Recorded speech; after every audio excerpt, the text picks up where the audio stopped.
sort of possibility and probability of things happening. It's more anecdotal, more photographs and more experience of what we've done on the dairy farm in Shropshire. So hopefully,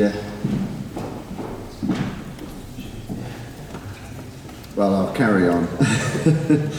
So what I'm hoping to cover is why we planted trees and who inspired me to do it, how, which ones, where, what benefits we see, and some of the risks. And I mainly wanted to prove a very pessimistic visitor to the farm, a researcher from Ireland and New Zealand, wrong, that he said that cows wouldn't self-medicate on the basis that he sees cows dying of bloat, and they could go to a straw bale and graze a straw bale and prevent themselves getting bloat. So I wanted to prove that perhaps we could go in a different direction and self-medicate and encourage animals to graze in farm.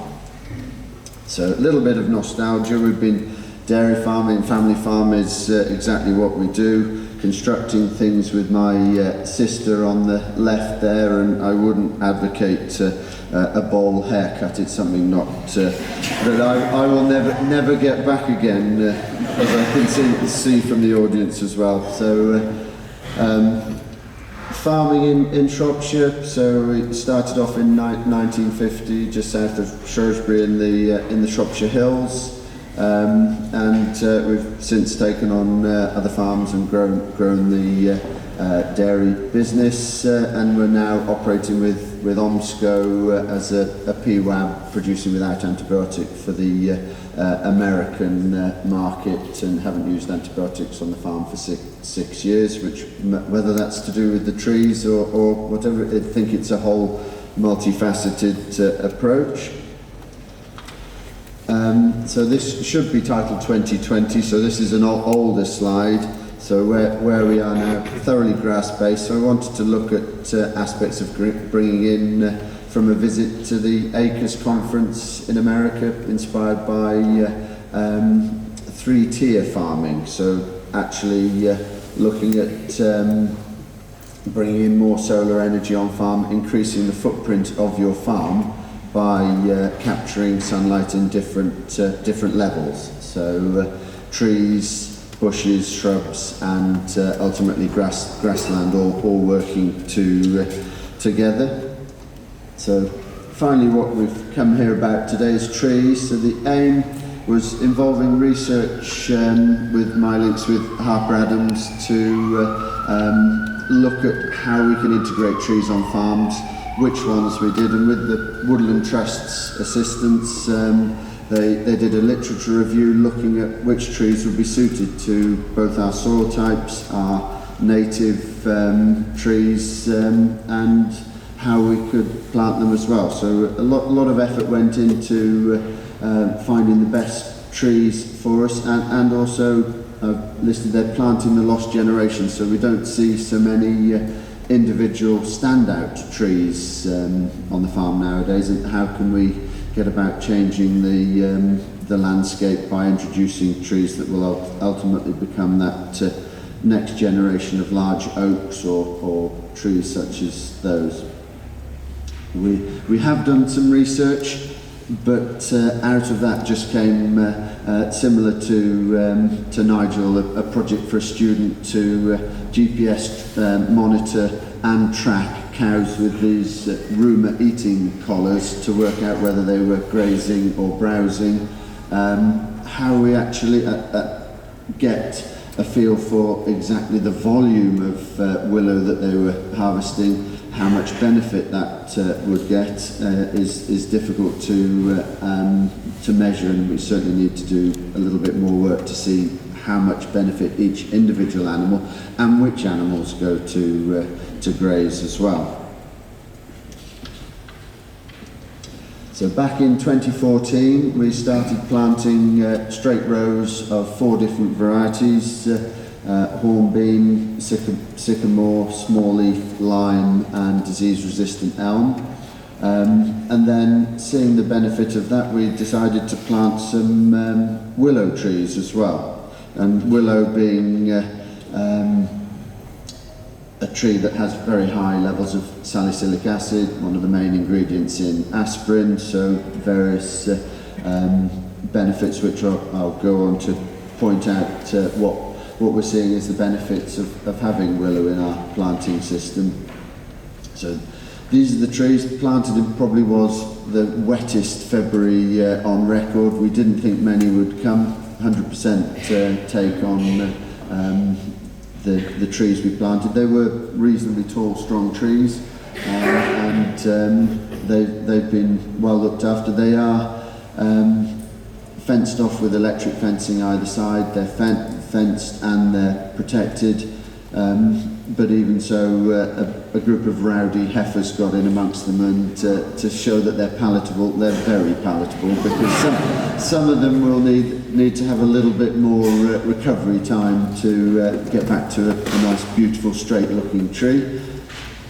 And this is the willow. So we planted 3 different species of willow, and this is right next to the milking parlour, and this is the TLC, the tender loving care paddock. So any cows post calving or any that we want to give extra treatment to will go into these paddocks and have access to the trees. And I've got some good photographs of trees totally defoliated where they can reach.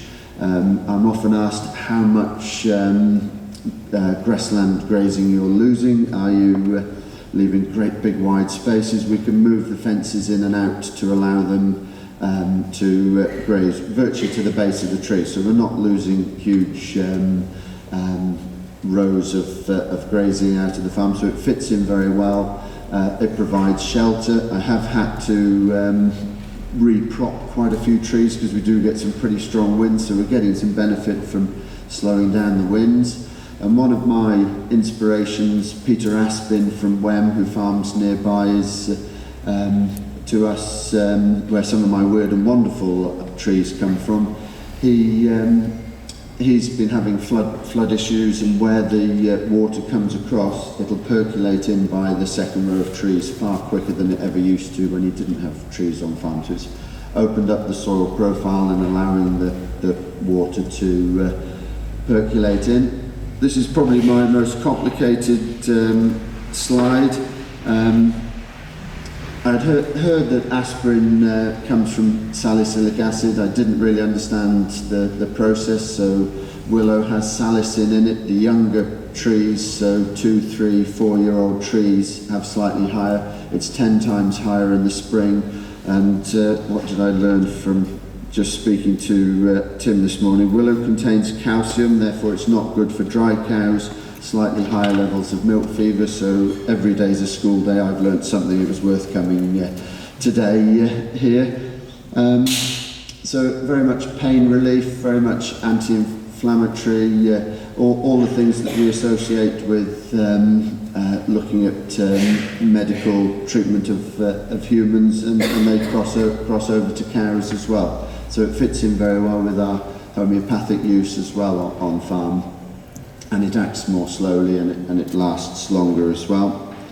And it also fits in well with our clover usage as well. So high tannins, and we don't worm dairy stock, so it fits in very well with that.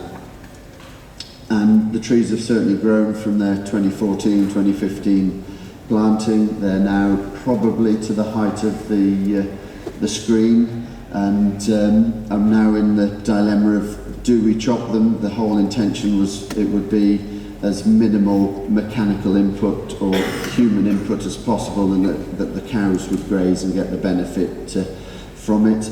But when it gets beyond that, I may have to go in and just nip off the top to encourage lower growth so the animals can access them off the floor. So that's what we're thinking at the moment.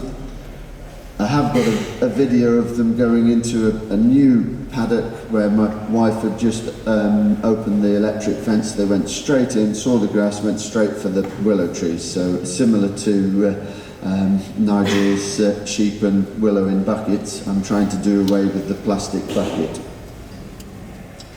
So this gives a little view. The farm is here. Don't know whether that work. So just to the left of the farmyard, we have a very wooded landscape anyway, but trying to add to that and increase our solar capture on farm as well.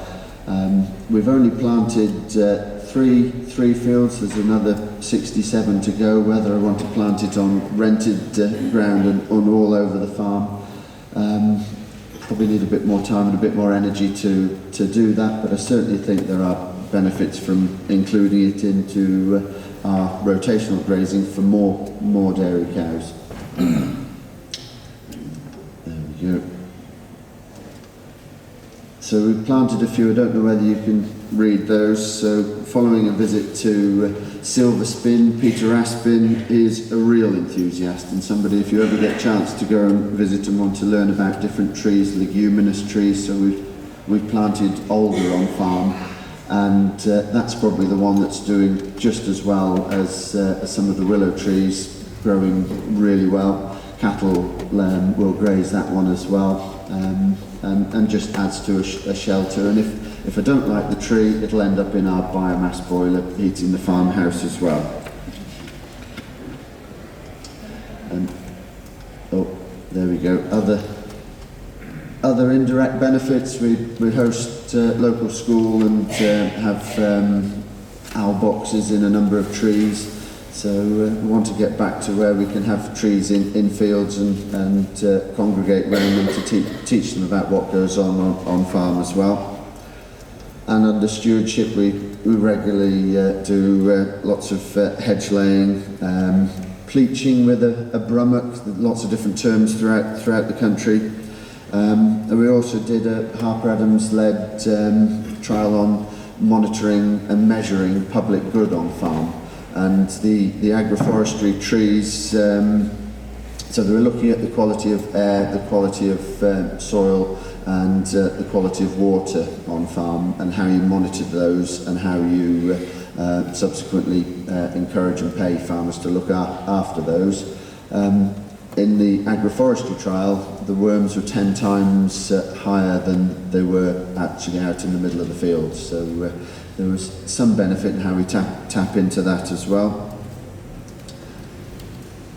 Also, at the bottom, walnuts have compounds in leaves that deal effectively with insects, and we've planted 20 plus walnut trees around the collecting yard, around the dairy housing, and whether it's anecdotal, but we've certainly had reduced nuisance flies on farm, and hopefully the long-term benefit will be some walnuts as well.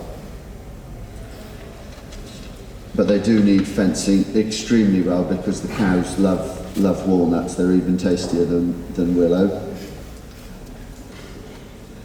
And trees release 29 tonnes of oxygen into the air per square mile of forest, the daily requirement for 10,000 people. If only they gave off Wi-Fi, we'd be planting them everywhere.